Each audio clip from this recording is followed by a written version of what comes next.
You can run it on like church before. Good.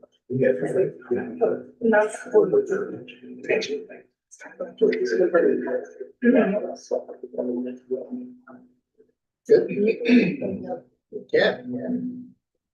All right, well, welcome Yeah. everybody to this regular school board meeting for August 13th, 2025. I would love to take a moment, recognize our newest student school board member, Miss Eden Bernardi. Very excited to have you. Another Bernardi back in the building. I gotta say, nice having a Bernardi. Didn't take too long. Yeah. Right. It's a couple of years. We can now stand and say the pledge of allegiance. I pledge allegiance to the flag of the United States of America and to the republic for which it stands, one nation, under God, indivisible, with liberty and justice for all.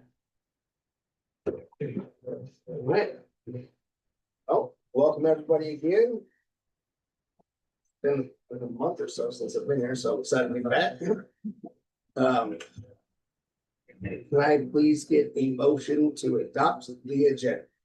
I'll make a motion to adopt the agenda. Second. Okay, all those in favor? Aye. Aye. Can I please get a motion to adopt the consent agenda? I'll make a motion to adopt the consent agenda. I'll second. Okay, all those in favor? Aye. Writings and presentations. Dr. Everett? So first, to welcome both Logan and Ian to our new year. We'll have today be the kickoff for the new year of our school board meetings and welcome these. You have a little bit of swag and I think a little bit from you too, Logan, but appreciate you both taking the time. It's a unique position to be a school board representative as a student. And we've made some changes over the years and you'll see you'll experience several times before the board makes a decision. They'll look to you for an advisory vote. So I just want you to be aware of that. And, yeah, any questions whatsoever, don't hesitate to ask Mr. Harville, Ms. White, myself, any board members, everyone's here to help you have a good experience. And the value of your presence is your perspective. Just want to make sure you know that we want to hear from you. Okay, so welcome. Thank you for being here. Still summertime, so you gotta take an evening off. All right, well, now we can go to school improvement plans and Agent Samara. Let's go. I just.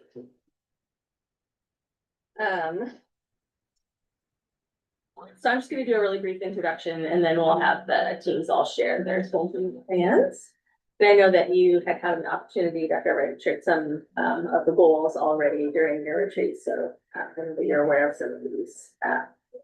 Just a reminder, school improvement planning it's required by law, so we've had school improvement plans for quite a while, and it's also in our board policy, and this is really a way for us to be thinking about being really clear about the goals that we have and how we're going to be data driven about making sure that we're actually making improvement toward those goals for student learning.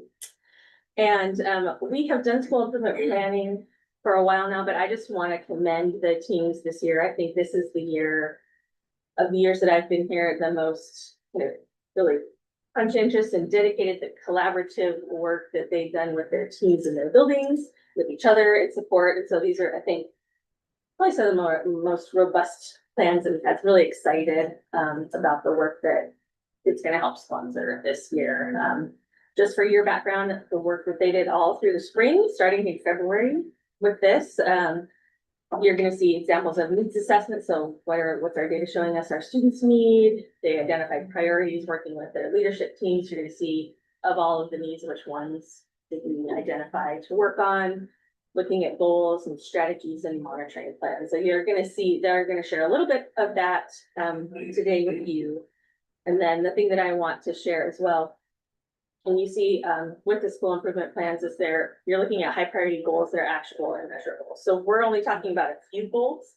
Doesn't mean that's all that we're doing, but we're looking at the ones that we think are the goals that are gonna, if we make that move, that's gonna be helping all of our students move toward where we want them to be, so that they're high leverage interventions that we're gonna be trying, and routine checks of progress. And so we've been meeting, this week already as a team, and the school improvement plans have been we've been driving the conversation we're having, we're talking about how as a ELT, when we meet, we're gonna be holding each other accountable for these different pieces. So I think that what you hear today and what you share from them is gonna be really impactful work. And also, just so you know, these are intended to be living documents, so you're gonna see the beginning, and then when our principals come and do their various reports throughout the year, you might see some differences, you'll see some different data. Strategies might have changed, because we might have thought at the beginning of the year we'd be doing this, and now we're doing this. So this is the beginning of the plans, but just wanna preface that as well. These are actionable. We wanna make sure they aren't sitting on a shelf collecting dust, which I'm sure you've all been part of improvement planning of some sort or another, and that can be something that happens. So that's really our goal, is to make a living action. Anything you wanted to ask? So with that, I'm gonna turn this over to our teams and let them come up and share.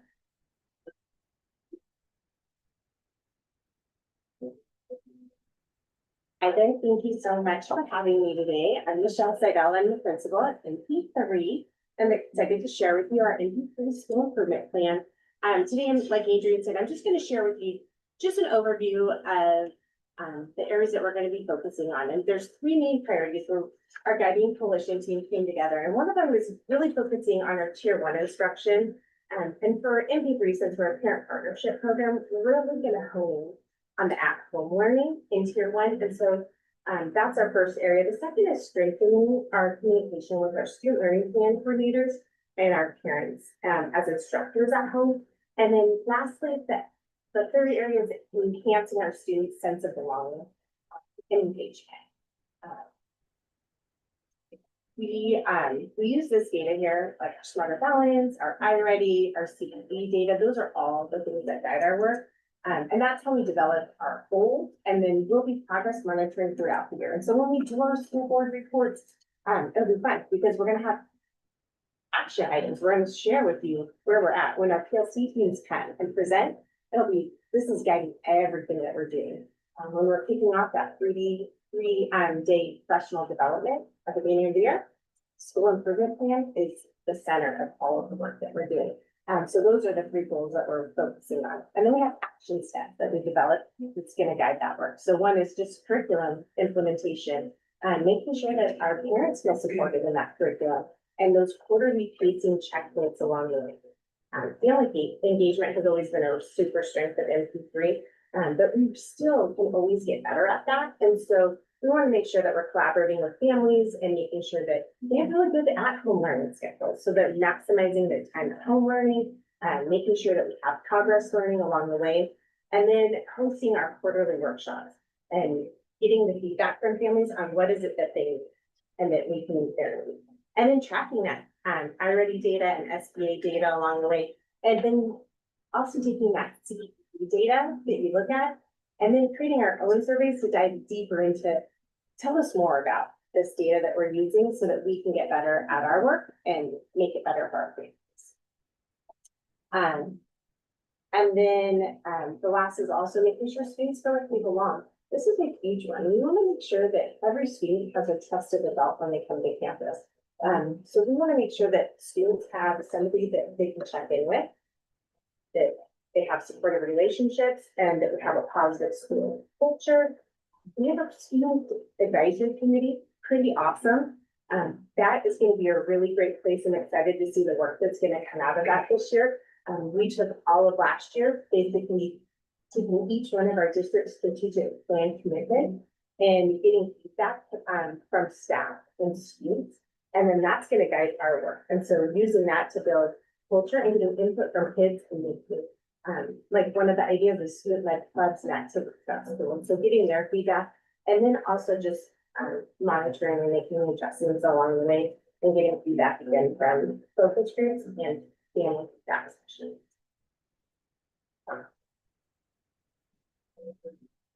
And so, like I said, we're really excited for kicking off this year with our professional development, and this is getting guide our work, and it's going to be pretty awesome.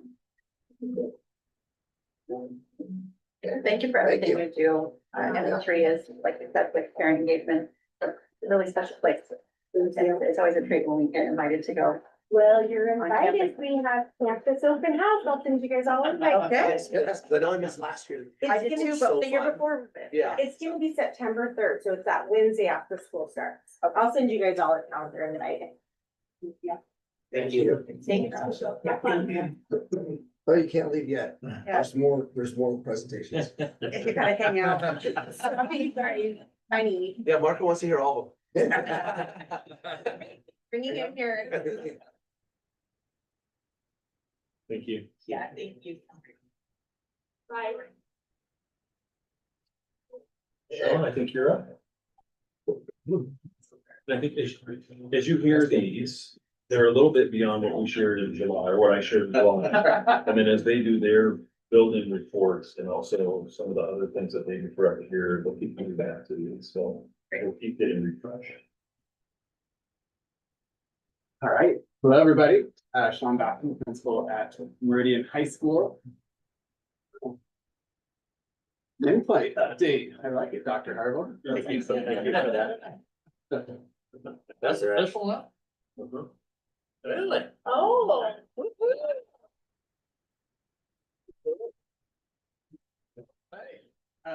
That should have been in. Yeah, where was your- You're all humble over there, Mr. Doctor. I kind of buried the lead on that one. Yeah, I need some prescriptions.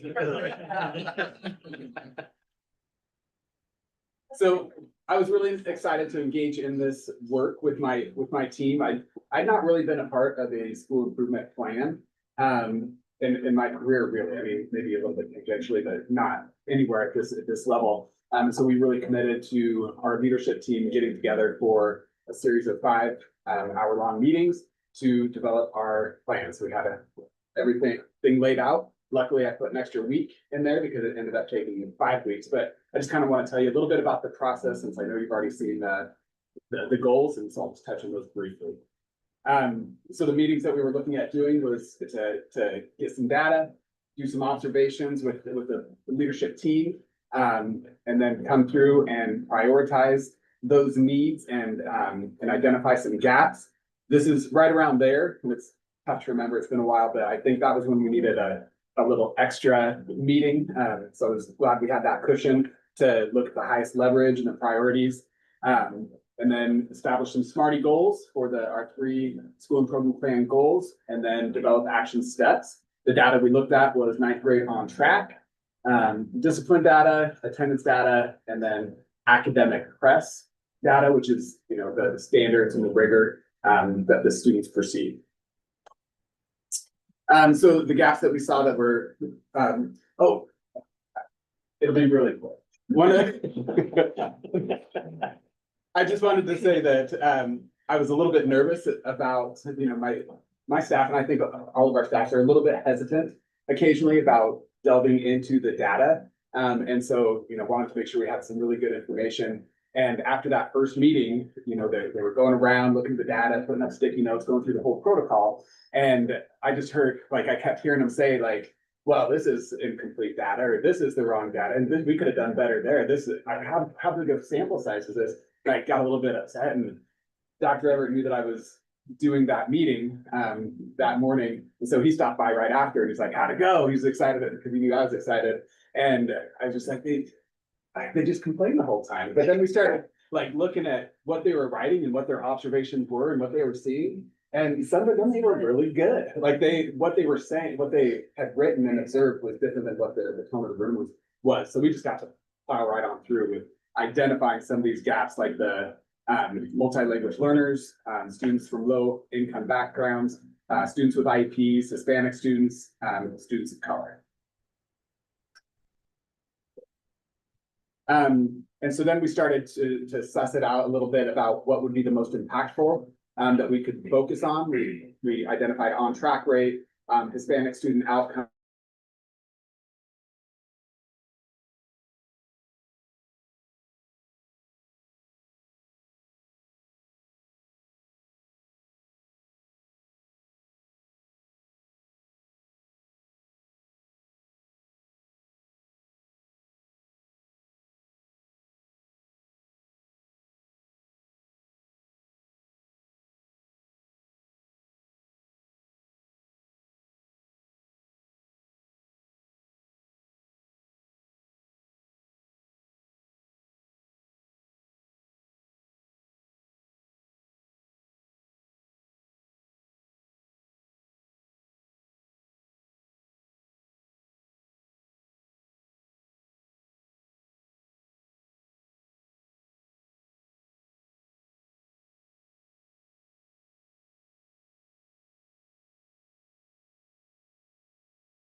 have already kind of heard, I think Michelle did a nice job and Sean did a nice job of kind of talking through like the systems that develop these plans, but we'll go through and give you an overview of how that looked at the middle school level. So like Barbara said, I had the benefit of being at the middle school and I had time to collaborate with our leadership team, which like Sean shared and Michelle shared. And we too put a lot of data in front of our teacher leaders, literally all over the walls. And have them go around and mark up, what do you notice? What's jumping out at you? And one thing teachers are really good at is they're pretty critical of themselves and they want to improve, right? So they found all these areas to improve, but if we try to do everything really well, we're going to do nothing really well. So we focus on what are the priorities that are really rising to the top.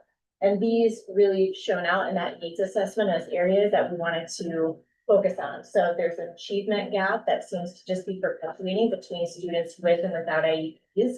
And we'll talk in a minute about those look a little different in literacy and math, but both are areas to focus.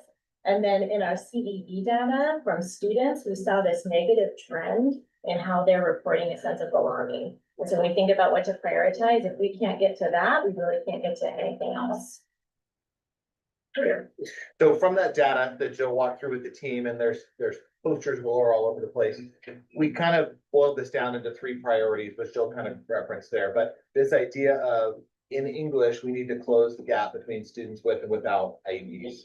In math, we need to also close the gap between students with and without IEPs. And then that idea of specifically drilling down into what does it take to create a learning environment where kids are connected and feel like they belong and feel like they are safe to engage in the learning. And so we pulled out these 4, there's only 3 listed here, but I think there's 4 in the actual goal. Safety, equity practices, and discussions around race discrimination all had this negative sliding trend. And so that became a priority for us of we need to do something about this and get this turned around. So we have students who feel like they're safe at school to engage in the learning that we're asking. And also, like Sean mentioned, we have a student advisor at the middle school and we use them as a sounding board. What are your experiences? What is your feedback on these different decisions that we've made? So I put data in front of them as well with a little bit different spin, right? There's an element of confidentiality and dignity. So we didn't want to present data that they would see, oh, this subgroup isn't achieving the same levels, but really using it as a time to celebrate because our data had a lot to celebrate. And then ask them what were student actions that led to these results and what were teacher actions that led to these results. And they're up there, those are their sticky notes. And then I was able to bring this back to our staff members at a staff meeting. And what was interesting and encouraging about what they identified in their own way of saying it, they said the things that we spent time and focused on as a building and as a district. So that really just proved that point of what you focus on grows. All right, so it sounds like you guys have seen our specific goals, but we just wanted to kind of highlight a couple of things. So there's a distinction that you're going to see between English and math, and Jill will talk about that in a second. But for English, our goal is 75% of students overall meeting their annual typical growth goal on their iReady diagnostic. So iReady taken 3 times a year. When they show up in the fall and they take that, it determines a level of growth that they would need to see to be a typical level of growth. So we're looking for 75% of students to meet that, okay, which is up over where we were this past year. And then specifically honing in on students with IEPs and decreasing the gap in those that are meeting their typical annual growth by half of what it was this past. I think something else to be said is along with this goal is overall increase in achievement. Like we want overall increase and we want to close that gap, right? And by closing that gap, we'll also increase achievement. So Robert was talking about that annual progress. So right now in ELA, our students who have IEPs aren't meeting that at the same rate as their counterparts. In math, they're actually exceeding, but we still see the achievement gap. So there's another measure in iReady called the stretch growth goal. So if you're 2 grade levels behind and you're always making the year's growth, you're always 2 grades behind. But if you're meeting your stretch growth, the idea is you're going to close the gap and eventually get grade level. So we're really focusing on that in math. So it's a little bit more rigorous, I guess, than we're ready. I think tying back to what Jill was sharing about the student feedback, right? You saw the strategies that students identified as critical to helping them make the growth that they made this year. And so combining that, and also Dr. Everett in our retreats the last couple of days, we've talked about doubling down and sticking with the things that are working in the district and continuing to get better at those things and improve. So a lot of the strategies that we identified kind of combine those things. Let's take what we're already doing and let's get better at it. And then let's layer that with what kids find as effective practices when they're talking about their own learning. And so we won't dive into all these strategies. You'll hear about these more coming back when we do our school reports later in the year. But these are kind of, we have some that we want to continue to improve, and there's a few new ones that we're gonna throw in there too, or level up a little bit, that we will continue to improve. Social emotional, I talked about this a little bit earlier. We decided we needed that goal around belonging to reverse that decline. We've seen in these areas, we've seen about 10% in each of them of a drop over the past 3 years. If you just look at the overall from 3 years ago till now. So all the things I said earlier about connecting that back to how do you come to school and learn if you aren't feeling like you're safe to be there? We have, I think, on sense of safety, we just looked at the number today, 63% reporting positively on sense of safety at school. So we got a lot of room for improvement, and we want to make sure we're turning that around and heading back in the right direction. And so thinking through what are the strategies that we can do every day to ensure that we are increasing that sense of safety and belonging at school. I think this is our last day, but lastly, a couple people have mentioned, how do you make this a living document? So rather than, I think I've posed it this way to our guiding coalition, rather than this living in Robert and I's Google Drive, no one ever sees it, how does it become part of our story that we're living out every day? And the one I'm most excited about that they came up with was, let's get students part of this process. How in homerooms are we talking about goals, measuring progress, having data meetings as a regular thing to do with kids too. So I'm excited to see that play out this year. Any questions? No? Cool. Middle school's hard, so I love that you're taking a really dialed in approach, especially with the social emotional aspect. My daughter missed a lot of middle school because of COVID, and I was kind of thankful for that. I mean, because it's a turning point with their maturity and development, and so thank you for taking that seriously. Thank you.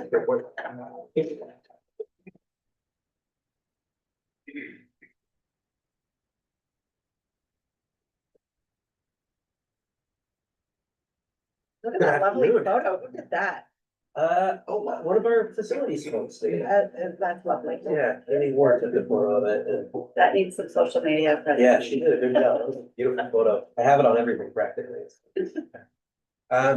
So before we jump in, first just gratitude as we jump in and talk about our school improvement plan. Irene Ryder has been in a situation where we've been doing the school improvement plan for a couple of years. And so the first is just the support. And that, like, I know specifically with Adrian, she's done an incredible job in helping me learn this process and support it. So I give her a shout out. The second piece is as we're moving towards like navigating school group plans with all the principals and doing it in a collective way, sometimes getting a group of principals together is like herding cats. And I think she just did an incredible job with that. And I'm probably the worst offender. So thank you. The second piece that's been really beautiful is learning from other principals, whether it's Sean's thoughtfulness, Robert's precision, Michelle's intentionality. It's just been a really awesome process to kind of go through this together as a team. And so I want to also give recognition that I borrowed and stolen ideas from them. And it's been really cool to see a lot of alignment. So jumping in, this is abridged. This is kind of just harkening back to the presentation I gave at the end of the year. As a part of the needs assessment, right? We gave a little bit of a state of the union around where our school was in terms of building on some of the successes that we've had and talking about that and studying why we've been successful there and how do we replicate that in the areas for growth. We've got some great academic gains. We're really excited about that. Talk about attendance going up over time. We're really excited about that. However, there's no end how good we can get. And really want to shout out Nate because of Nate's work on assembly. So we're going to hear a little bit about that today. But that's, I think, a huge part of why our cultural data has gone through the roof in a lot of ways from a student and from a family perspective.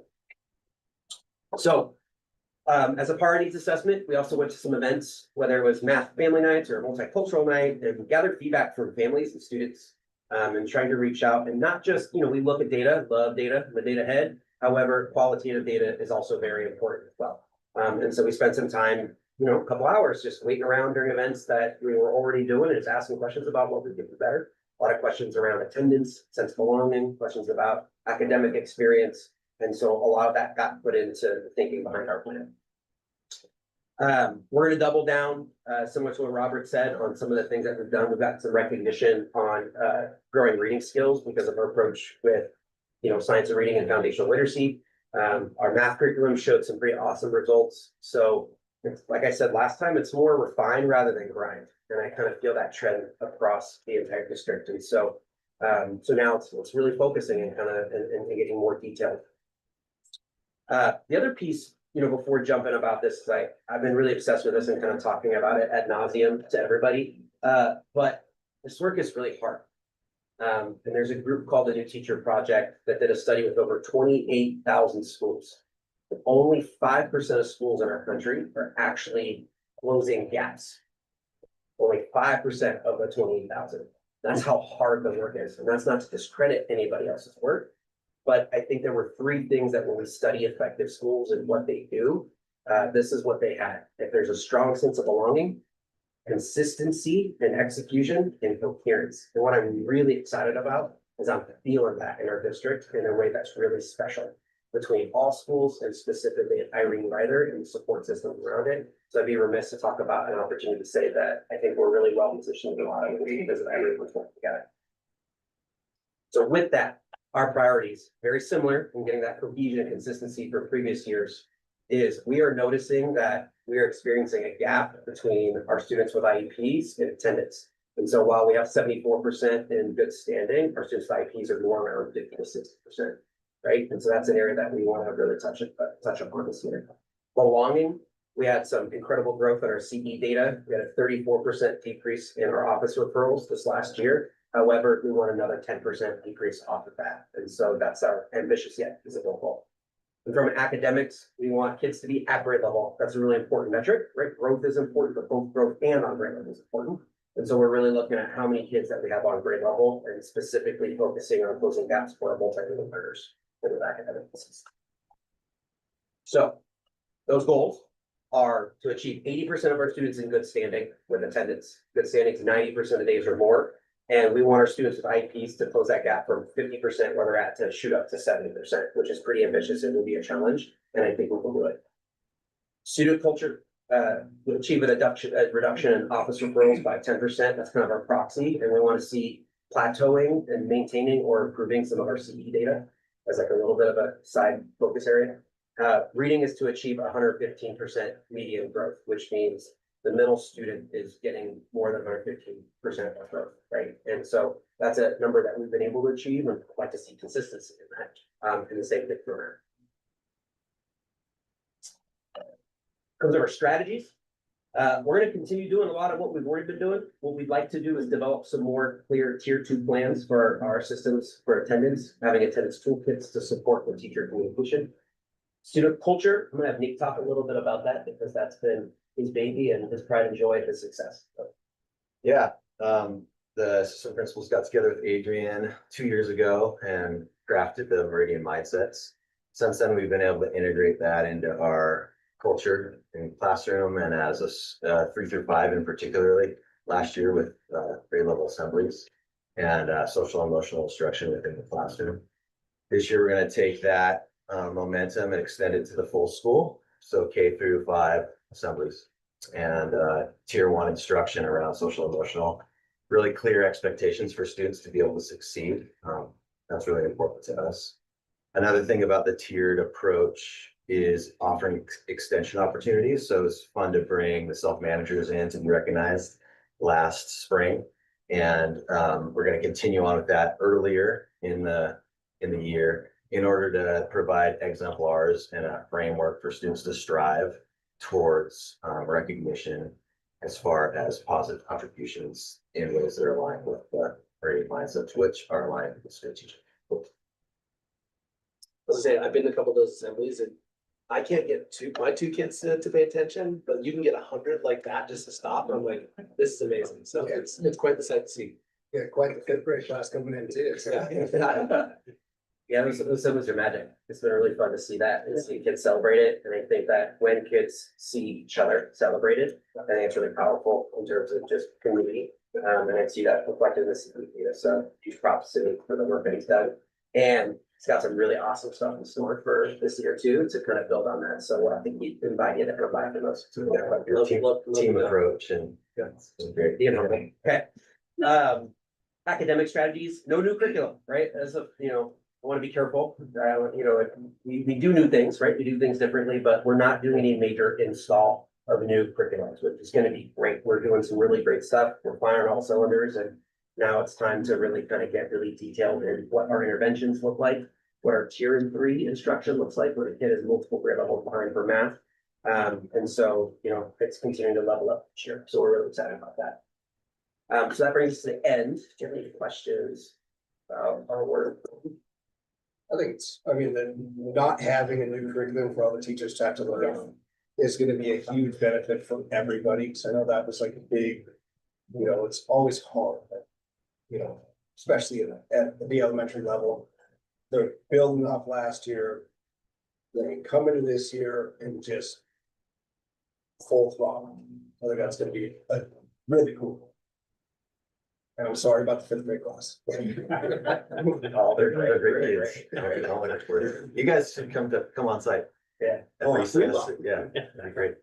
Yeah, everybody. I do also like the more robust tier 3 instructions, like built, rising tide raises all ships. So I think that's great to call out.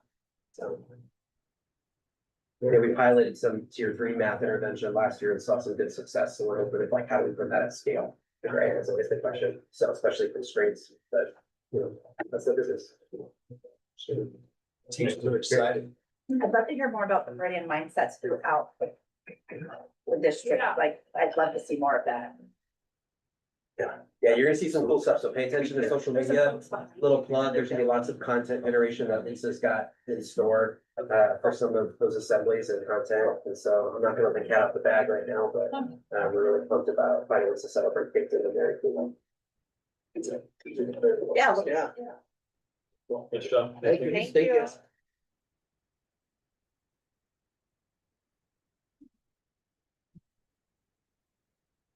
Close this out, and Dr. Everett can help me with this part as well. I know you all had an opportunity to see some district goals and provide some input as part of your board retreat, as well. So the district goals that we set are really driven from the building goals. So this really us thinking about how we can echo that, take that whole district look at some of those areas. And then make sure that the work that we're doing together to support the team is helping to move us toward that. So again, we're not really changing, similar things we're measuring from last year, continuing to deepen and get better. So goals here really, you're gonna hear this echoing the things that you saw. We've got priority students who we've seen that we want to continue to work and really emphasize what we're seeing with them in terms of their achievements. For multilingual students, our students who receive special education, students experiencing homelessness. There's some areas there that we want to continue to work on in a targeted way. Continuing to press on that belonging requirement, attendance across the district.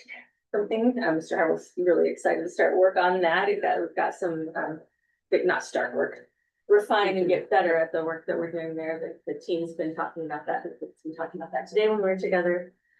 And then educational outcomes in particular for our students meeting or exceeding the annual English language development targets. We've had some great growth in that over the past few years.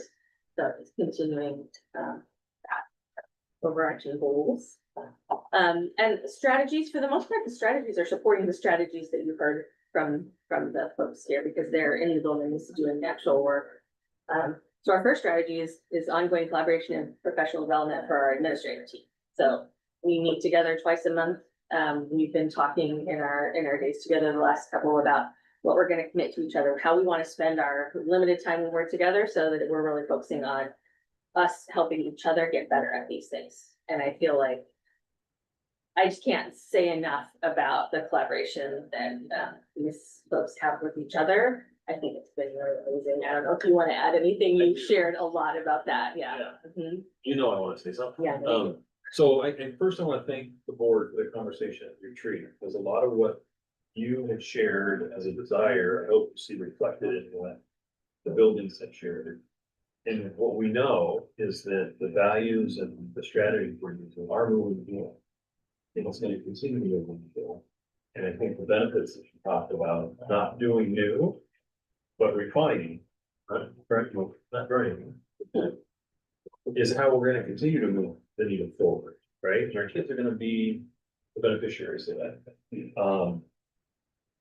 Adrian is pretty humble, but a lot of how you see them put their work together is how she managed the preparation for the school improvement plan. So I want to say big kudos to Adrian for managing all of the teams coming together. And I think you also probably get a sense of just how well these leaders from different buildings are working together and aligning for a district-wide approach. And so I'm ecstatic to see how they come together and how kids benefit if these will progress. I've worked in systems previously or worked with people in other systems where there was almost competition between buildings. Our kids trying to do better than these kids, and I just feel like this sense of collective ownership. This kid, we had that conversation, we are identifying students we're looking at, well, can I give you this fifth grade student to look at the middle school because they're still so invested in that as we're passing, so I want to keep recognizing that and help with your as well. So this team is a large part of our strategy.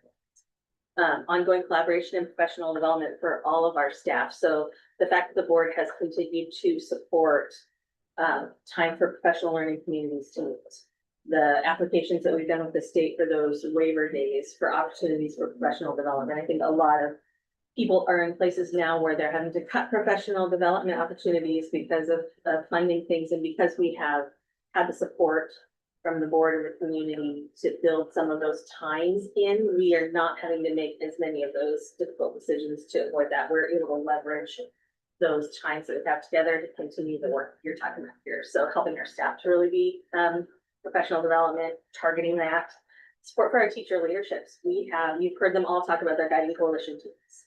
I think over the past few years that those teams have become so much a part of this improvement work. And so continuing to support those teams in their leadership. Stipends for those teams are part of what we've prioritized. Leadership training for them. Our high school and middle school folks got to go down to a PLC conference. They hadn't had an opportunity to attend before. That was a great opportunity for some of their future leaders. So that's been huge. So continuing to support that. And then increasing our emphasis on database decision making. That's something I know that you are all very excited and interested in about as well as just looking at our data and really refining those multi-tiered systems of support, getting better and stronger with those. And so those are our big overarching strategies.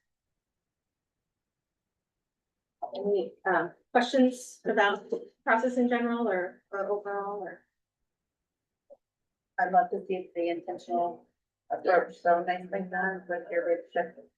And I can't say enough about how much work and how seriously everybody took this work. And I think that the investment from the teachers and the teams and the leadership is huge. So I appreciate that. I'm excited that we got an opportunity to share it as we got started with the year. I can see your excitement, and I am excited. it's a little bit more like I can feel it coming out of you. That's exciting. Good.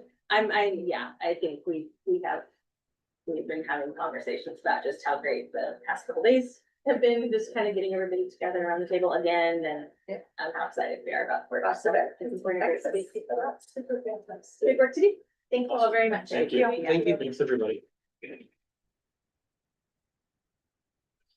you're all right, I am gonna read this. Yeah. Oh, no. Stay and swelter. Thank you. See you guys. Thank you so much. I'll see you in the morning. I'm delivering cinnamon rolls. I do 8 a.m. What to say? Do we have any public comment? Okay. All right, moving on to the public hearing disposing. We have, Oh, sorry, Jay. Oh, come on, Steve. I seen you sneaking out, he's like, they love me. They love Good evening. 25-26 facilities plan of work. Want to start by recognizing all the staff in the maintenance department. And on the maintenance side, there was one change this year. At the beginning of July, we hired John Wiley, who's been a custodian with the district for about 5 years now. He's worked at all 3 campuses, and now he's working for us in maintenance. His position, he floats about half-time grounds and then the other half doing building maintenance. Noel does full-time building maintenance, and then Dennis does the full-time grounds. I can give you an immediate shout out for cleaning up out here. It looks Oh, great. yeah, that looks awesome. yes, that. So that, we contracted that out. Hey, thank you. Thanks for doing that. Yeah. I was gonna give Dennis some props, but never mind. No, that was a lot of work, so we contracted that one out. Custodial staff, we are down one custodian this year. I guess, and I'll share, last year I took over some pretty heavy, project management duties. So Rob Dunn was in charge of the custodians last year, since he retired. Mr. Michelson is in charge of them this year, so I'm working really closely with him. It's almost a joint effort between the two of us, so, but yeah, like I said, we are down one custodian this year due to budget cuts. When John Wiley was brought over to maintenance, we did not backfill his position. So I started with them and then want to bring up the size of the district. So you can see the small staff that we have and everything that they do, and the spaces they're responsible for. You know, when you look at the grounds, we have just under 94 acres that we maintain. Of that, I will say there's 20 acres that we contract out for ag. Everything else we maintain. And then when you look at the custodial staff, there's over 360,000 square feet.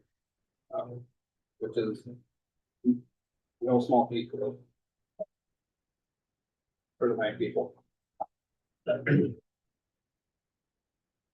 So starting on some of the project management side for this year, we're still working on the district office and the 4 classrooms for the skill center. I know the board has been hearing a lot about that for the past year and a half or so. But we're getting really close. We're looking to have that building installed this winter, open it up for students at the beginning of the 2nd semester, and then open it up to the district office staff. Will make the move during spring break. That's our plan right now. Just a reminder, the building itself was funded from a $2.1 million grant through OSPI, and then the infrastructure was a federal grant through HUD for $850,000. How many extra parking spaces are gonna be there? I knew you were gonna ask that. Yeah. About 19. About 19? Yeah. Okay. So there will be parking. There will be parking there for the district office staff, and then we're still working through where we're gonna park all the students for that. There's 4 classrooms that are 60 or so students. So we have to figure out where to park all the time. We won't have them, we won't fill all in the first year, but potential's there. Neighboring properties are putting it in the parking lot. We'll have to see about a parking. And then the other big project we have going this year is the Whatcom Early Learning Center. We'll be kicking that one off here next month. We're gonna be doing the public advertisement for the request for qualifications for the architecture. We'll be selecting the architect in October, and then the design phase will start, and we're looking about 2 years for the total project on that. Being pretty aggressive, we're looking to open September of 2027. We'll see if we can get moving on that very quickly. And I thought I'd share, thanks to Dr. Everett, we have 8 different funding sources. Daniel and I had a lot of fun with that. They go from a federal to state, local grants. There's 3 different local donations that as of now total $1.4 million. So Dr. Everett's been doing a lot of hard work on that. What was the total price tag on that again? 12. So we still have one from commerce that we were just awarded that you approved, but we got, and so, just a couple of things. He's joking about it because he gets to manage all every grant level has a different type of requirement. So he's doing a great job. Some of those are labyrinths, they really are. What a joy. And I'll second, I am joking, it's a really good thing, I'm super excited for it, and I have to. Say that again? The opportunity to manage $12 million project is kind of awesome. Yeah, oh, yeah, absolutely, yep. So that was the project management side, shifting gears to the maintenance side. Preventative maintenance takes up most of the work for the maintenance department during the school year. We do over 200 PMs, and those are split up between the maintenance staff and the custodial staff. Some of those are HVAC inspections, a lot of greasing. We do monthly playground inspections. Last year I actually sent one of our maintenance techs to be a certified playground inspector. So for the first time we have that, which is awesome. That is awesome. All of the heat for the buildings are done with boilers, so there's maintenance on the boilers. Custodial staff, their daily work is preventative maintenance. Vacuuming the rugs, cleaning the bathrooms, fixing water leaks in the restrooms at night.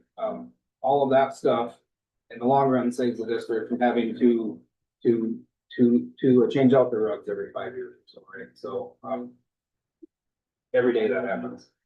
And then we have a lot of fire suppression systems.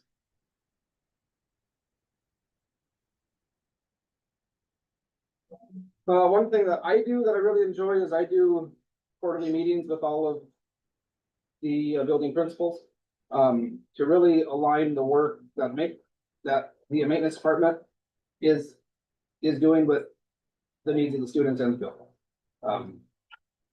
So it's been fun. I started doing that a couple years ago, and that's been really good. The athletic department, we work really closely with Bryant.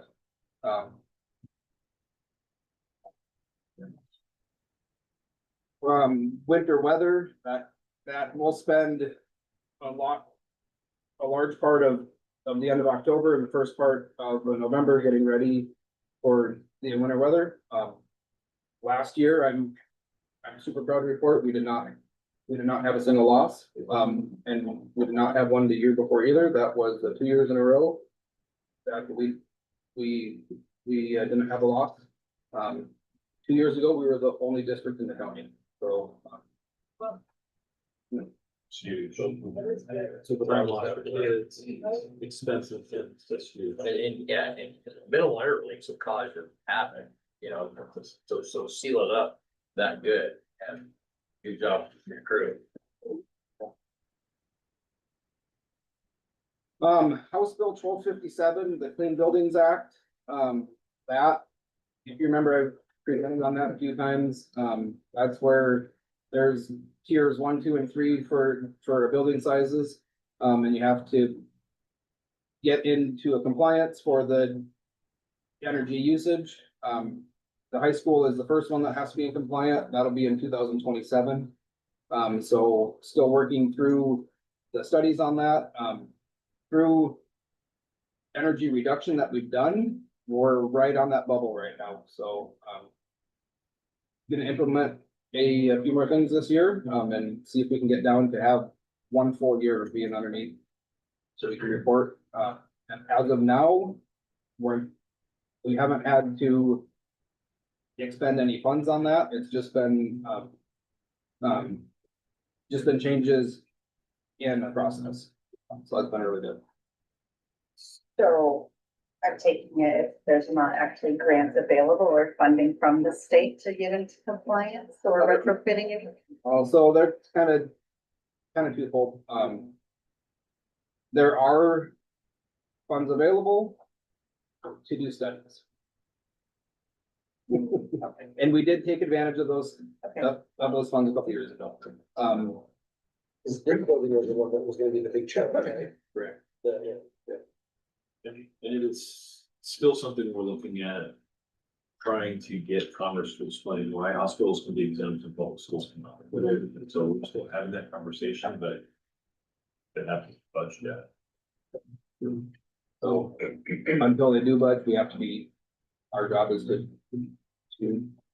be compliant. And then Joe touched on it, during his report, but the dirt work, is done for the generator going at the PD room, the band building at the high school for the district's, the technology. Then we're looking in the winter time to get that generator installed, hopefully before January. I just want to finish by saying, so I felt that it was important to look at the budget. The maintenance budget overall, including maintenance and the custodial, decreased by approximately 2.7% this year compared to last year. Most of that is because of the staff member that was reduced. But still, when you look at the square footage in the district, you know, it's a big loss to lose even one staff member with the limited staff without. And I just wanted to share, you know, you've been hearing about MSOC funds since the winter legislative session. You know, the maintenance department, outside of staffing, everything we do is MSOCs. So I think the lack of budget there hits us really hard compared to the rest of the district, so. That's what I have for you. You did a great job. Yeah. Thank you, Jay. Your whole team does, yeah. Matt too. We're gonna get those schools paid for our football teams. Hey, the practices. Thank you very much, Jay. And I hope to Thanks, see Jay. you Thank at you. the state convention. For one more lap. I'm trying to swing it. Okay. Okay. Oh, sweet. No, no, is that correct? Oh, awesome. Yeah. All right, so Daniel, now we can move on to the audit finding. And we also don't have. Oh, sorry. Okay, so we are holding a public hearing to notify the public that we received a finding. In our last audit, it's, within the accountability audit. Basically, we, did not submit a levy expenditure plan to OSBI prior to, putting a freshman levy on the ballot. That's a requirement for that fell through the cracks. 2024, we're developing procedures, to ensure it doesn't happen again, one of which is a comprehensive checklist, full steps to verify this requirement and all the other levy related requirements are.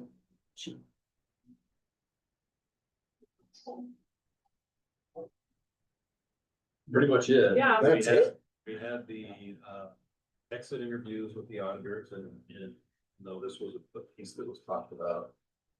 There is. He's sort of making it public, and so this is time number 2, because Damien shared at the last board meeting that it won't happen again. Sorry for my lack of Zoom. Oh, it worked. Good. Alright, and I guess we don't have any public comments. Go on to the agenda item. Yeah. We appreciate what you do. I know you take that to heart like a finding, but like you do such a great job. So. You know, Appreciate it. I can sense too, and as exit interview, they enjoyed working with you as well. I didn't sense any like us or them or something like that. It was like, you both, you and the other 3 seem to be on the same page. about- Yeah, it's become pretty collaborative with the state auditors the last couple of years. I think this one was kind of a shock to both parties. Some we identified early on, and it's kind of like, oh, we forgot to submit a piece of paper. And then towards the end beyond it, it's like, oh, well, if you don't do this, you have to find, it's an automatic finding. And sometimes that's kind of how it goes with findings. So there's just certain things that rise up to that higher level. Something is the way it is, you just have to move forward and correct it. We're lucky to Yeah, thank you, appreciate it. Thank you very much. Thank you. Bring Jay back up to All right, the hot seat. More Jay. first review of the capital facilities plan. Mr. Jay Yeager. Right. So I just wanna share that while he's managing all the other pieces with less staff, he also has been leading the work with facilities plan, coordinating with the county and with the city to ensure that what we have is something that puts us in a position to capitalize on the development that was proposed. So really appreciate that part of the work. Absolutely. So the capital facilities plan, I'm just gonna highlight a few pieces of it. It's a 6-year plan that assesses the district's capital inventory and compares that to the projected enrollment. So looking 6 years out, and then coming up with a plan for how are we gonna house those students. So this plan will run through 2031. One thing that is unique to this one is the county and the city of Bellingham have asked the district to produce a 20-year plan. So we have tried to look into the crystal ball and say in 2045, where are we gonna be at? Yeah. Super. So, we were really careful in this plan to call that preliminary planning. So we can't be held for it. But part of the reason for that is the city of Bellingham is wanting to expand the UGA. And in order for the county to move forward with that, they need to know that the school district has a plan to house any new students from the new high-tech development, which I have a map of that here on the next slide. The high-tech development that is proposed right now in the UGA expansion is looking at 60 to 80 homes completed per year, starting in 2030, and running until 2045, and that's for the phase 1 of the project. Phase 2 of the project would be another between 2045, 2055, and that would be another 50% on top of phase 1. So what does that mean for us, for the district? We're looking at up to 150 single-family homes, and up to 45 K-12 students out of those homes, up to 800 duplexes and townhomes, and additional 200 students, and then 300 apartments, and another roughly 35 students out of that. So we're looking at just over 1,200 new homes and about 280 new students between 2030 and 2045. So part of this plan, a lot of the work for this plan was to look at where are we gonna house all of those students, plus outside of that development, the growth that MERIDIAN is a seeding still. So an important thing to note is we are gonna need to add additional capacity at every grade level, in looking at the 20-year horizon. And it, in the plan itself, really details how we're gonna do that. So I encourage you over the next 2 weeks, this will be coming back on September tenth for approval. I really encourage you to look through that plan. If there's any questions, shoot me a message. More than happy to answer anything for you. And then, so this is a map of what the Kitech development could look like. The UGA will expand in above where it says the 2025 city limits, between there and the top of section A. That's what is currently proposed. So a small section of that will go to the Ferndale School District. The rest of it will join our school district. So Jay, I don't speak city. Does UGA? Sorry, I don't- UGA is Right, I know urban growth that, area. but does that mean any of Bellingham city limits are encroaching on Meridian School District? So that will become the Bellingham city limits will expand up. Oh, They don't have it Okay. automatically. That's another process as well, correct? Correct.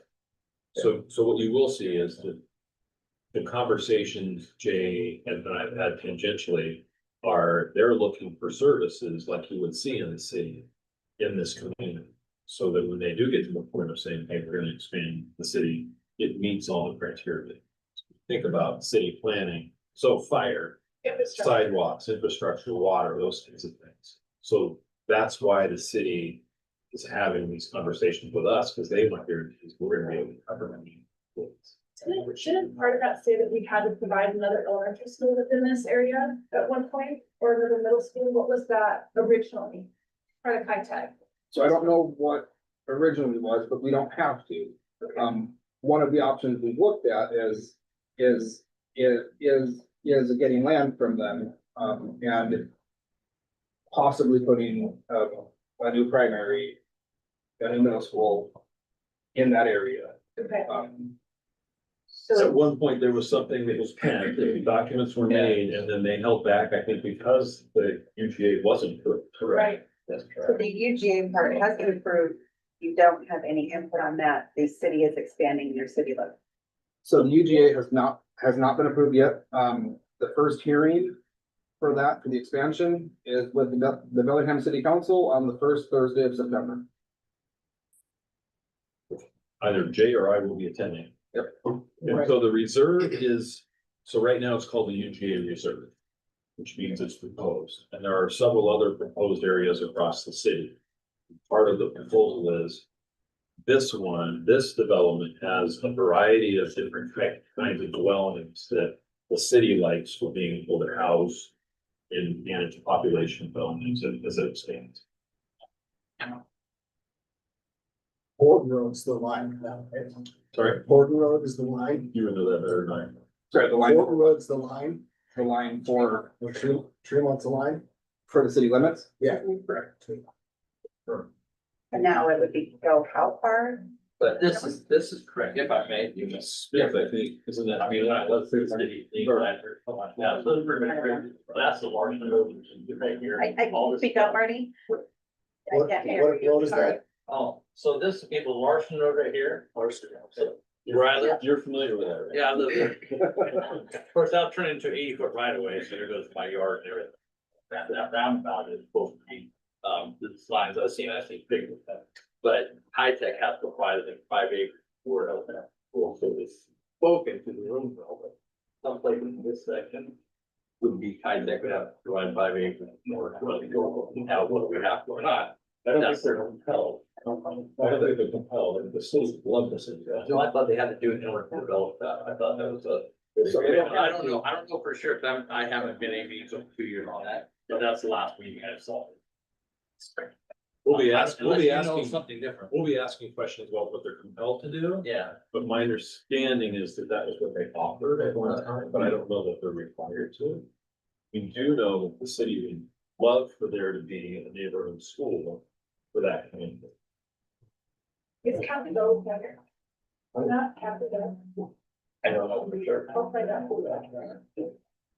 You know about the regimented meetings. So you can describe that for a second of the process that's upcoming.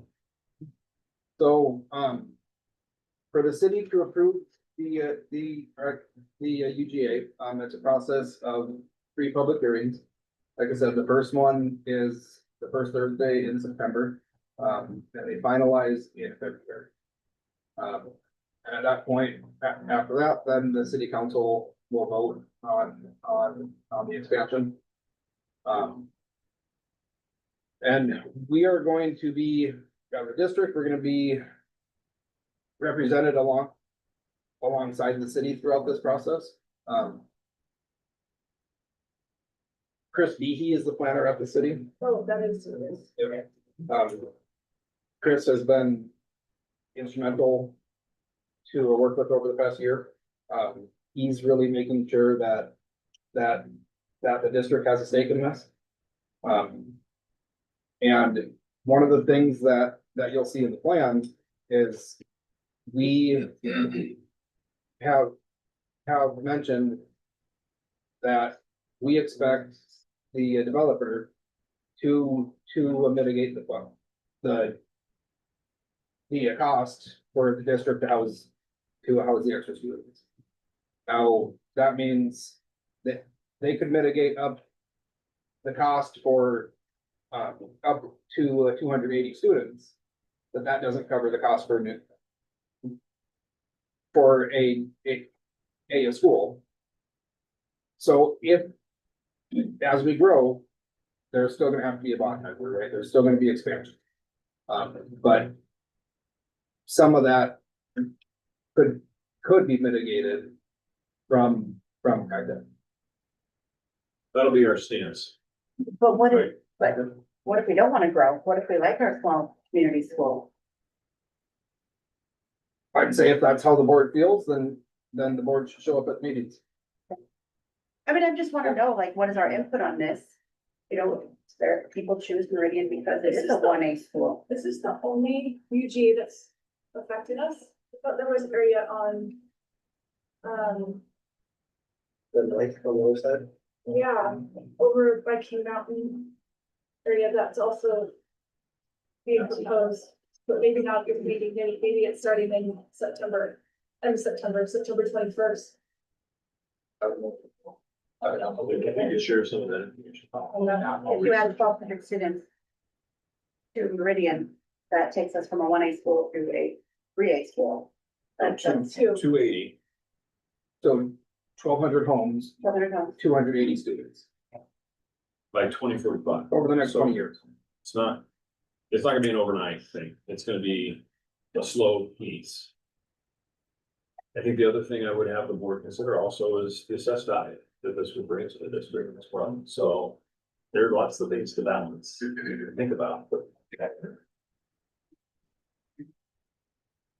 Most important piece is we have a document that projects where we want to go in terms of the housing that's required by the state for the number of students we have, to the number of students that propose. We have a plan that the developer is going to be an important part of ensuring that costs that we're going to incur because of that development are going to be covered by the developer.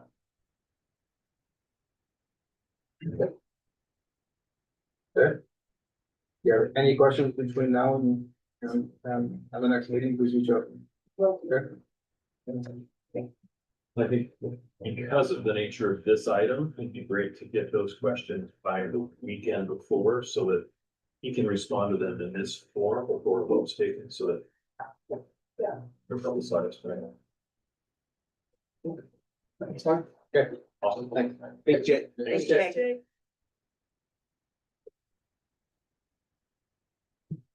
So. Thanks, Heatherly.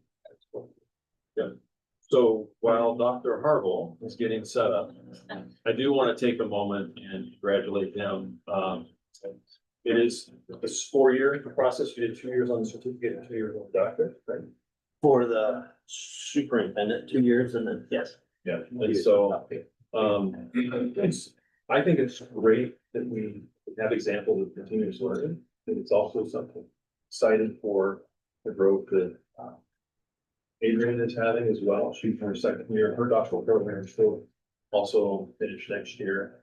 We have, Brett, and also at the middle school, we're gonna have this program. So extended learning is good, because it doesn't stop, right? So, it's been fun to watch me actually work through and expand on that. So congratulations. Thank you. Thank you, appreciate it. Good evening.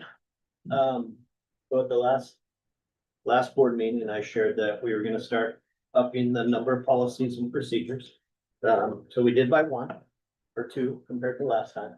And I left the previous version on here, just so it's a reiteration of how WASDA handles the policies, what we can do and how they change from critical to essential. Are first, and then the benefits. And I want to say that WASDA is, as I was going through the policies and procedures, most recently, I noticed one that still had language about COVID on it. And so I emailed WASDA and my connection there and said, hey, notice this is still, does WASDA have, I got an email back response, probably within a day stating, yes, thank you for this. I'll be sharing this with the powers that may be. And so they are, it's comforting to know that I can notice something, or districts can notice something, and then there's some change. So, and then again, a reminder, the benefits of the policies. Model policies can be modified, guided by legal counsel. And so I have an example of that tonight. And then we have a process for updating, which is what we're doing. So, the first policy I'm bringing you, I believe, is 2161, the procedure. This is special education and related services for eligible students. I think if my memory is correct, this is a 20 plus page document. And so updating this 43, okay. And as this goes through, there are so many updates of who's gonna do it. So special education director, building and admin, things like that. So of all of those changes, the big change in this one is, I think last year or the year before, the state changed the age for students to receive special education services from 21 to by the end of the school year in which they turn 22 or until they graduate from high school. And so that is the major change in this policy. It's just reflecting the law. And then WASDA also removed, there was a redundancy in this policy where it reiterated policy 3246, which is our restraint and isolation policy. And it had a good chunk of it in there. So WASDA just put a reference to it and then removed that language. And I checked in with our special services director. Currently this increase from 21 to 22, we're serving one additional student.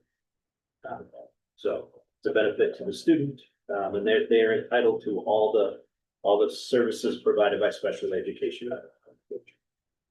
So we do have a student that would benefit from this policy? Yes. Yes. Questions? The next one, this one may look familiar because we haven't even approved the original. But this is an update 2230 transition to kindergarten, transitional kindergarten. This is a policy that WASDA updated again. And if you look at the changes in there, they added language and they added specific language from the RCW and the WAC. And so it becomes a little bit more detailed in that. RCW governs how the program is administered. It governs that it's more clear on the eligibility, program requirements. There's some things that are outlined in the RCW. And then funding, it guides how we report to OSBI and how it's funded. And then there's a phased expansion plan. And then the WAC is fully focused on transitional case. So this again is first reading of this policy. If we have questions, please send them to me. Another update to the existing procedure. Procedure 2410, graduation requirements. The board saw this in March of 25. We just approved the new one, and then WASDA came out in the July edition with some updates. There's no change to the policy. This is just change to the procedure. And WASDA updated it to align with House Bill 1273, which is dual credit programs. And when I reviewed the changes made, there's just one small change that talks to apprenticeships in that policy. The larger change area is down on the graduation ceremony. And that statement is district will permit students to wear culturally significant items or objects attached to their graduation gown at commencement, and then it gives some guidance around. And then the House Bill 1393 really kind of dives into that section of it, of the procedure. I think those were the changes on 2410. All of these, I ran this one by both Adrian and Mr. Doffin, Sean. So they're aware and they've given their yes, no problem. 2161, special education, Aaron has reviewed. He was very excited to see another update to this procedure. So we're running these through the people, the directors and such that we need to go through. And then our last update tonight is policy 5260, and this is relating to personnel records. This is one where at the beginning of the presentation, I said can be also modified by attorney guidance. And so the major change in this is it aligns the policy and procedure with substitute House Bill 1308, which concerns access to personnel records. And when I sent it to the attorney, the original language said if an employee submits something to HR, we will put it in their personnel file within 10 days. And so we expanded that to 30 days. So if you give us something in August, we will have it in your personnel file by the end of September or 30 days later. So I wanted to make sure that that was within a time frame. And so we got back to that. He also came back and said, hey, remove this language. And that's in the policy because it did not impact the public schools. And then he also gave guidance on a portion of the procedure. But what this does is it outlines what will be at a minimum in the personnel file. And it gives guidance on if you leave the district, you can still see what's inside your personnel file for a little 2 years. This is an update to an existing. This one is important, so not for. These are the updates I have for you tonight. Right. Thank you. Thank you, Doctor. Thank you. It's gonna take you a little while to get used to that. That is taking me a while to get used to it. Yeah, it would be. Okay, moving on to old business. Item A, second review and approval, CWU College and the High School Program Interlocal Agreement. Do I have any input from our student board representatives? Can you just refresh this for us? I don't think Oh, it's not. either of us were the last. So these are programs that Central Washington University offers with math. Okay. I thought there were ELA as well. This is the college and high school classes, I believe. So, we used to do them with Everett Community College and they shifted, so, started on more percent ones, so maintaining what we've had before, I believe. These are just math though. I see the list of math. I thought there was ELA, but it allows us to offer college and high school and for students to get college credit and that's what. Cool. Yeah. Okay. Will I please get a motion to adopt this second review of Central Washington University College high school interlocal agreement. I'll make a motion to adopt the Central Western University College and Classroom Agreement. I will second. Okay.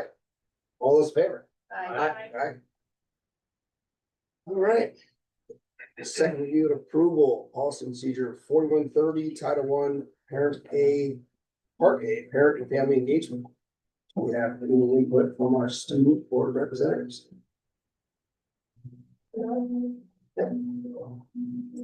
Right, please get a motion to adopt policy and procedure 4130. I'll make a motion to adopt policy and procedure 4130. Second. Okay, all those in favor? Aye.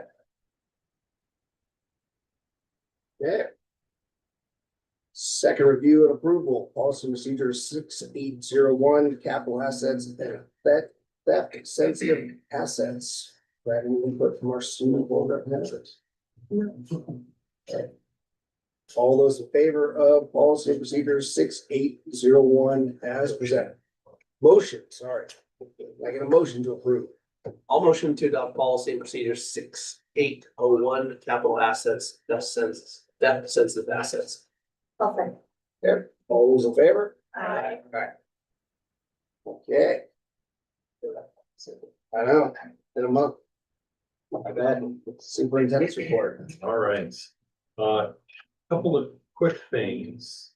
First off, I did want to report back. I had said last meeting that I would check in with Mr. Yeager about the possibility of moving our meetings. And the reality, it's good timing for me to share the reality of having half a custodian left at the high school campus and half at Irene's campus, not having really any spaces at those campuses.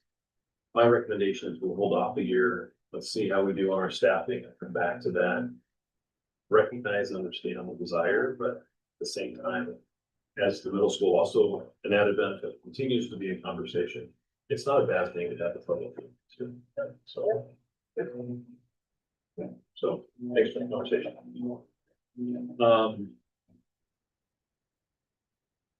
This didn't come up tonight. I thought it would. I don't have time to talk about this, but there were 42 schools that were recognized for closing gaps and for increasing the use of student responses. This is a joint award from both AWSP and the Principals Association and AWSL, the Washington Association of Student Leaders. And so you can see on the map, we're one of the few in the upper Northwest, and we had to apply for this. And I will tell you, the rest of our buildings will be applying for this. I think you're going to see other buildings in the future be recognized, especially with the increased work around student voice that these two are going to do, and the groups in each of the buildings are already doing. A lot of what was talked about with the plans that you heard tonight by our leaders in our meetings yesterday and today was that they want to leverage that work with student responses. They want to do some of you heard about the interviews that Sean talked about. So you're going to see more things that say what we heard from our students was, and that's going to be reflected in this one as well. So huge kudos to Irene Ryder. They are going to get a banner, Schools on the Rise banner. So that will be posted prominent. And so it's excellent work and it's great recognition for the district. I wanted to publicize the goals that the board have made for myself and for the district, as well as the goals that we have under each of our values. Like I said earlier, the values are moving the needle. And because we look at elevating every student, no matter what their circumstances, we're going to see growth in ways we haven't seen before. And so I think it's super important. This we had our meeting, but it's important to make it public, make sure that we know what we're working on and how we're going to measure that. And so I'm not going to spend a lot of time on it because you've seen it and I don't have a big crowd here. And so the document's out there. And so we did talk about standards 4 and 5, which is in the third of 4 years for my evaluation. I have 8 standards that I get evaluated on 2 a year. Doesn't mean I don't do the other standards in the work. It means that I'm evaluated on these 2. So Standard 4 is community of care and support of students, and standard 5, professional capacity of school personnel. And I think as you hear our leaders, that energy is gonna go to our teachers, and so we're gonna kill some. Exactly. Okay, so the school board goals, as we discussed, have not changed from last year. We're doing the same thing again. We're just gonna do better, deeper, stronger. So, increase involvement, engage the community, keep learning and achievement at the forefront of the work. Elevate student voice in service of engagement, relevance, and belonging. Engage the community and legislative leaders to ensure Meridian District School District goals. And then garner funding and support for Walker Early Learning Center and the Skills Center. We are at the end of the funding effort around the Early Learning Center. And we have the funding we need for the district office. Having that be operational allows us to start working on Early Learning Center. And we are already having conversations with the Skill Center Association and with the CTE department at OSPI. OSPI said they want to see more students and want the county looking to the programs that NCTA has in our district to help them move the needle for us here, which is a catch-22. We don't have a lot of programs, but we don't have a lot of space. And so opening those classrooms will help us, but it's going to be a little slower. It's just not going to happen overnight. I am still pursuing, but if we get to the point where we go, yep, let's pull the trigger and do that, then I will come back to, but I'm still pursuing community foundations to actually start a private funding campaign to raise a third of the cost of the skill center. So we can go to the legislature and say, one, our students deserve it in Whatcom County, and two, you can do it at this end. We have companies and corporations in this county that want to move forward. And so to what degree they want to move forward, we want to. Yes. So if we weren't able to get that funding from like those external resources, would we run a bond for these centers? Yeah, great question. So when we build facilities for learning, so schools that have classrooms and that we actually have students attend, it's kind of hard to discern between that and the skill center, but I'll try. You have to go through a bond. It's what I've been able to do with our leaders to get funding has been for $15 million. Just to build the middle school was over 70. And it's taken 2 years to get that. So it's not feasible to fundraise through, how many sources do we have for these projects? Eight different, it's just not feasible to do that. Now the skill center is projected to be 60 to 70 million as well, but that you can't bond for that. You have to get that from the legislature. They have to make a bill that says we're going to fund it. But what we can do is we can try and raise some money so it's less for the legislature to do that. And that'd be a different campaign than what we've done now, but it's a great question. And is that because it serves multiple districts? That is why, also because the industry programming are high wage, high interest programs that a lot of companies that are in those areas want to see it. But there's a huge need for workforce and workforce pipeline. So when that stuff starts rolling, we're also going to see more interest in apprenticeships and internships. Is that answer too? So. Thank you. Great question. And then when we look at our strategic plan commitment goals, we have belonging. I'm not going to read it, but the one we're emphasizing again is learners experience a community that embraces and honors who they are. And then actually have Eden and Logan are going to present at the district kickoff on the 27th, the feedback that they provided to you. We have a couple of teachers, I'll be sharing a message, and then they're going to share a message from the students to our district staff as well. So being able to have our students send the message that they sent us last year moving forward. And then the goal areas will be building opportunities for students to cultivate connections on campus, and then commit to continuing to have those difficult conversations about race, gender, oppression, and discrimination. Our students are experiencing those things. We need to be able to have a place to have those conversations and talk about how we actually coexist. So, we've heard strongly both from our community and our students. These are areas we need to do better in. I was thinking about. 9 o'clock. In the performing arts. We are also having breakfast at the little church in Phoenix. You are all welcome to this table. The 27th of August. They do good breakfast. They do an excellent breakfast. The second one on communication, the emphasis on that is open communications encouraged and valued between staff, students, and our community. And I think, one of the things that our administrative team did, we have every 2 weeks, Adrian mentioned, we have ELT meetings or educational leadership team meetings. And we spent quite a bit of time yesterday just talking about how do we expect to bring information to our conversations that are honest and forthright and hard. And what are we gonna commit to in terms of having those conversations and having them in the room and not in the parking lot afterwards? And then we encourage them to have those conversations with their staffs. And so we have civility policy, we have harassment, intimidation, and bullying, we have policies. But we need people to practice the act, right? And so those are the conversations that we're having that I haven't had in 7 years or 30 years.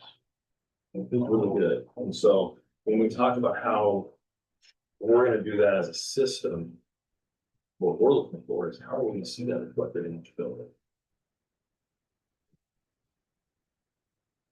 Support, emphasis on students engaging in their own progress using self-assessment and goal setting. We're still working on improving the high school and beyond plan and seeing how the late elementary, middle school, and high school contribute to that, so that we're not having conversations about high school and beyond as juniors and seniors only. Right? It's happening much earlier, much more intentional. So, and we'll do that.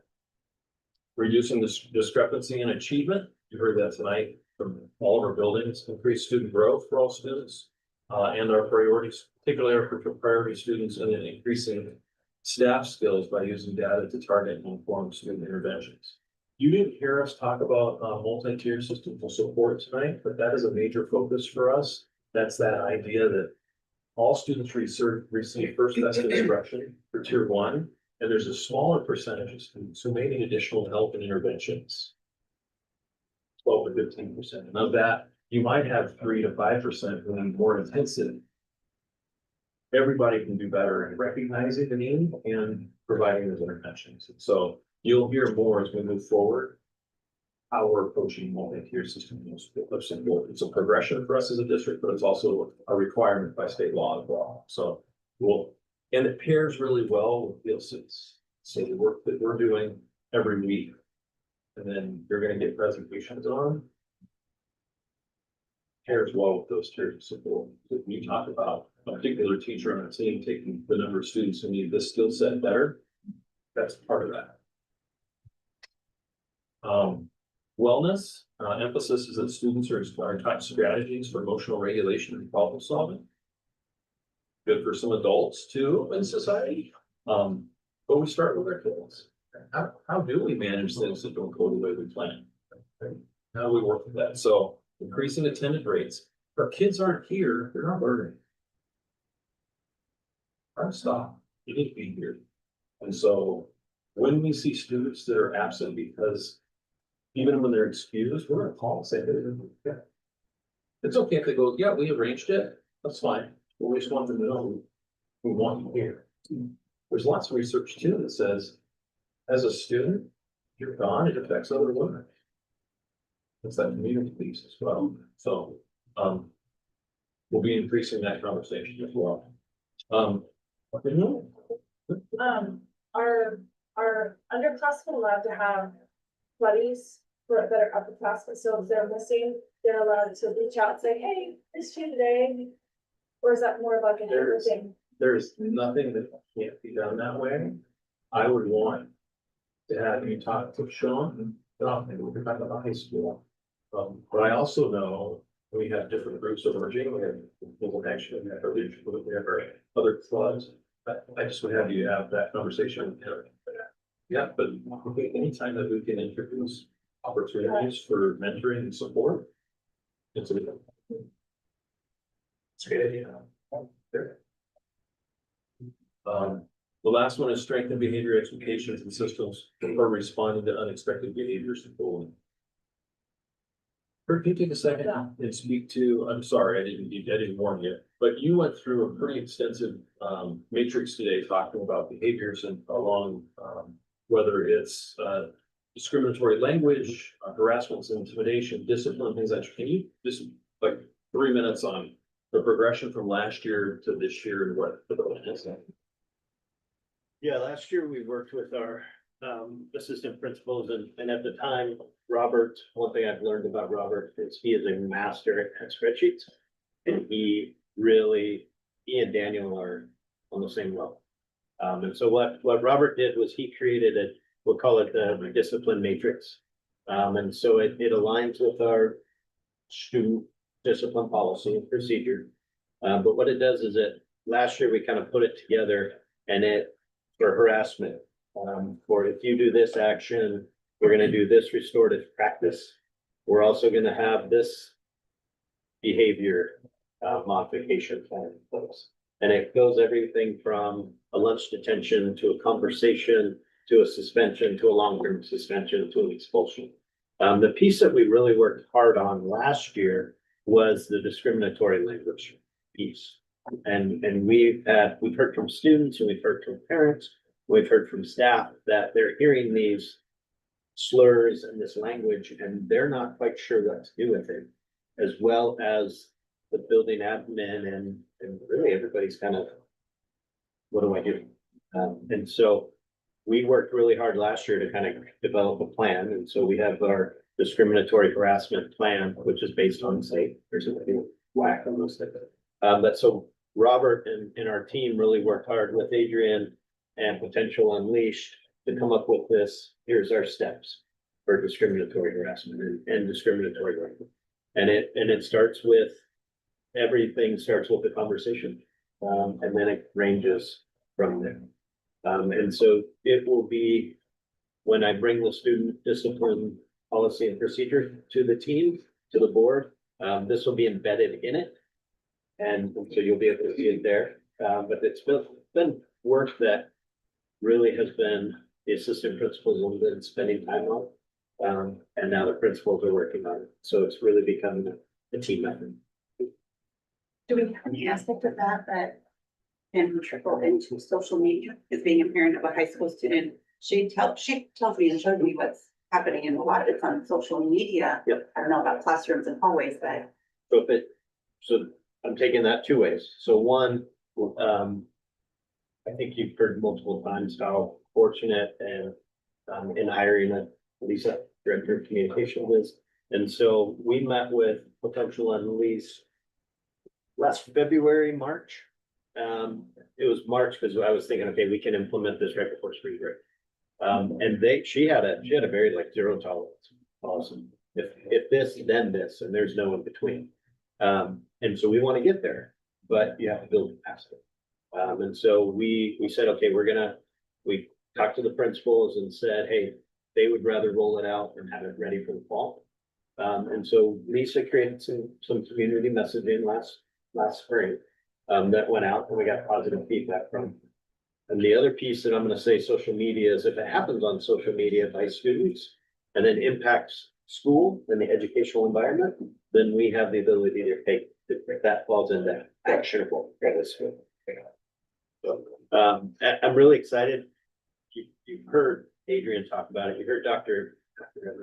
Samara, soon to be Dr. Samara, talk about it. But this team of principals, it's fun to watch them work and to watch them collaborate one another and banter back and forth. Somebody said something about competition. There's competition, but it is in such a supportive way that it's hidden. So that's the discipline matrix. Is that what? That's great. I think the thing, there's alignment Yeah, K-12, and that no tolerance piece. I don't know that we'll get to no tolerance because there's an aspect of centering the student. Like Dawkins talked about an example of a first grader who mimicked what an older sibling had done. Using language that was inappropriate. But didn't know what he was saying. Started with a conversation, talked with parents. And that's where it ended. He also talked about another student who used language, had a conversation, said that they didn't know what it meant, and that student turned around and used it again 3 more times. And that resulted in some action, right? And so I really like that we're centering students in these instances for our conversations.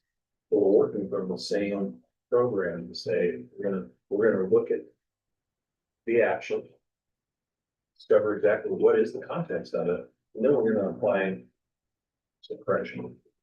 So, again, I think that's gonna be good to send it to move forward.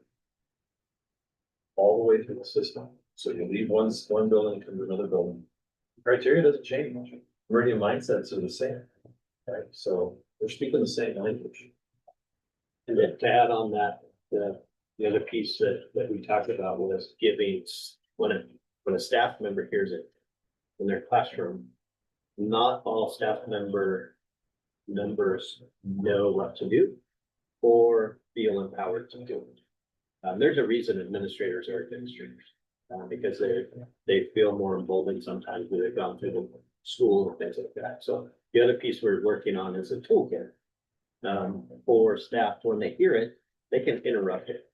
They can disrupt that language, whether they do anything about it at the time. Just interrupting it or telling somebody is a first step. And so we're going to work on the staff to empower them to also be interrupters. So it's not just the principals, it's really the entire system. It aligns with the strategic plan, with that sense of belonging. So that we spent good hour just discussing that this morning. So in that instance, if you have a staff member that's not comfortable having that conversation or what they heard, is there a requirement for them to report to someone who will? There's an expectation. And so the idea is it really falls under this what we tolerate is what we empower and what we want to do. Sure, we're not tolerating things that aren't safe and helpful for kids. So that's the starting point. If you don't feel like you know what to do, move that information on to someone who will, right? So thank you. And then the last piece is learning. And again, Meridian graduates prepared for career and life goals. And so we want to increase academic achievement, focusing on tier 1 best instruction and intervention systems, which you heard a little bit about, increase engagement, relevance for learning, and then also increase opportunities for students to work toward their career and life goals. So we'll continue expanding those opportunities. Okay. And then my last slide. I will share that the board of discussion requirements have been released. So I'm happy to talk to whoever wants to talk to me about that piece. September sometime we'll do, so quick turnaround. The other piece is we are starting with our, the 27th, as I said, is our kickoff. And we do have 3 of you, I think, 4 of you agreed to come to the last payable meeting by law. You 2 do not need to come to that. It's a quick meeting just to approve finances. Okay. And that'll be in the district office. Okay. The kickoff is on the 27th as well. And that again, it's 8 o'clock at the old church and 9 o'clock over at our side. And then first day of school on the 28th, no school on September 1st. And then we start 5 o'clock meetings on the 10th. Again, I am going to go to Gig Harbor and experience the Leadership in Neuroscience Summit, both for students and for staff, primarily for staff and retention. And then we'll have another school board meeting on the 24th. Cool. Down here, during the personnel report, during the consent agenda, we did a board member to abstain. Go for that, and we did not. I think it would be. We needed you to abstain because of the contract. Which contract? Or for the leave of, Oh, leave of absence. Leave of Oh, absence. yeah. Yeah. Was that on a consent? Yeah. Mhm. Okay, so let's just go back to it where we were. Could you please? Yep. Do we need a new motion and all that? What's that? Do we need a new motion in a second? I believe so. Yeah. Okay. Can I please get the motion to adopt the consent agenda? I will motion to adopt the consent agenda. I'll second. Okay. All those in favor? Aye. Yeah, abstain. And then in the Good minutes, catch. in the minutes, would you reflect that it was recognized and about that? Yep. I found out about that, in your office. Right. Yeah. Thank you for that, Mike. Now that's all. Okay, do we have any information from our student board representatives? Nope, just excited to, start the year, get especially advisor groups. Start back up again. We talked a little bit that with Dr. Everett, so. With the freshman. Exactly. Very cool. Ready for volleyball? Yeah. Yeah. And then what? Cross country. Cross country, yeah, good. Yeah. Yeah, a little bit. Do we have any information from boardrooms? Dr. Everett did invite us to the administrative meeting tomorrow morning at 8 AM. I will be attending. So I need to make sure you know, it's that portable 65 at the middle school that does, it's air conditioning. It's been changed. Well, it's been changed, I didn't, you know, I know. Portable Elected 60. 65, so essentially it's on the backside of the gym. I'll look for you. Yes, I have breakfast. You can find it. Awesome. The class of 2026 is hosting a back to school bash. It is going to be massive. It's a fundraiser to send them to Disneyland. It's here at the middle school on the Friday, the 22nd from 4 to 8. There are Creative Events has partnered with us, donating all of their bounce houses. We have a food court, face painting, a professional photo booth. We've made everything very budget conscious for our community.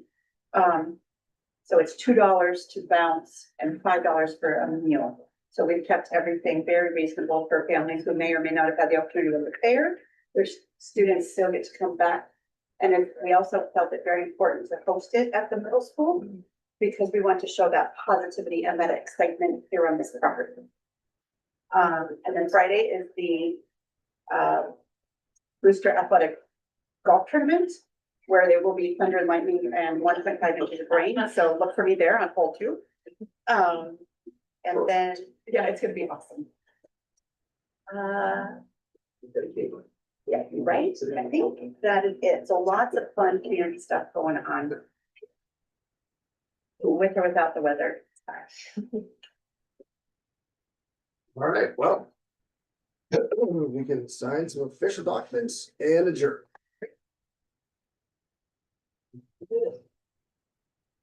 Little rusty. I did get feedback.